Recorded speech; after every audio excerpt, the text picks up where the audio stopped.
কমলায় নৃত্য হরইন চুমকিয়া চুমকিয়া রে। বাংলা সঙ্গীতাঙ্গনের জনপ্রিয় কণ্ঠশিল্পী সুমনুর মনির কুনাল দীর্ঘ ১.৫ দশকের সঙ্গীত জীবনে অসংখ্য শ্রোতাপ্রিয় গান উপহার দিয়েছেন। চলচ্চিত্রের প্লেব্যাক শিল্পী হিসেবেও তিনি অর্জন করেছেন বিশেষ জনপ্রিয়তা ও স্বীকৃতি। এই দীর্ঘ পথ চলায় তিনি দেশের অনেক গুণী শিল্পীর সান্নিধ্যে এসেছেন, যাদের মধ্যে কিংবদন্তি অভিনেত্রী কবরী বিশেষভাবে স্মরণীয় হয়ে আছেন।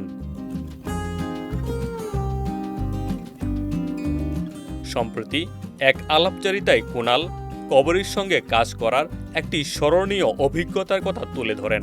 তিনি জানান, কবরী অভিনীত একটি চলচ্চিত্রে গান করার সুযোগ পেয়েছিলেন তিনি। সেই চলচ্চিত্রের সঙ্গীত পরিচালনার দায়িত্বে ছিলেন প্রখ্যাত সঙ্গীত শিল্পী সাবিনা ইয়াসমিন। কুনাল বলেন, গানটির রেকর্ডিংয়ের সময় একটি অংশে হাসির দৃশ্য ছিল, যা তিনি বারবার চেষ্টা করলেও কবরী আপার প্রত্যাশামতো হচ্ছিল না। বিষয়টি লক্ষ্য করে কবরী নিজেই স্টুডিওতে চলে আসেন এবং সরাসরি নির্দেশনা দেন। তিনি জানান, কবরী আপা নিজের হাসি রেকর্ড করে তাকে শুনিয়েছিলেন এবং বলেছিলেন, এই দেখো, এভাবে হাসবে। এই ছোট্ট ঘটনাই তার জীবনে গভীরভাবে দাগ কেটে গেছে। কুনালের ভাষায়, কবরী শুধু একজন কিংবদন্তি অভিনেত্রী ছিলেন না, বরং ছিলেন অত্যন্ত আন্তরিক ও সহানুভূতিশীল একজন মানুষ। তিনি শিল্পী হিসেবে নয়, একজন অভিভাবকের মতো তাকে সহযোগিতা ও সাহস দিতেন।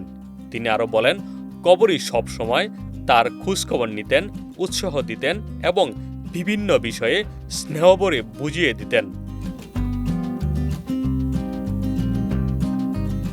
তার এই আচরণ কুনালের কাছে চিরস্মরণীয় হয়ে আছে। এই স্মৃতিচারণ করতে গিয়ে আবেগাপ্লুত হয়ে পড়েন কুনাল। তিনি বলেন, কবরীর মতো মানুষ ও শিল্পী খুব সহজে জন্ম নেয় না। তিনি তার জীবনের অন্যতম বড় অনুপ্রেরণা।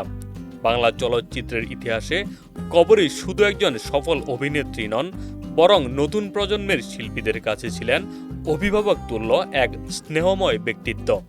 কুনালের এই স্মৃতিচারণে সেই মানবিক ও স্নেহশীল কবরীর আরেকটি উজ্জ্বল প্রতিচ্ছবি নতুন করে সামনে এসেছে।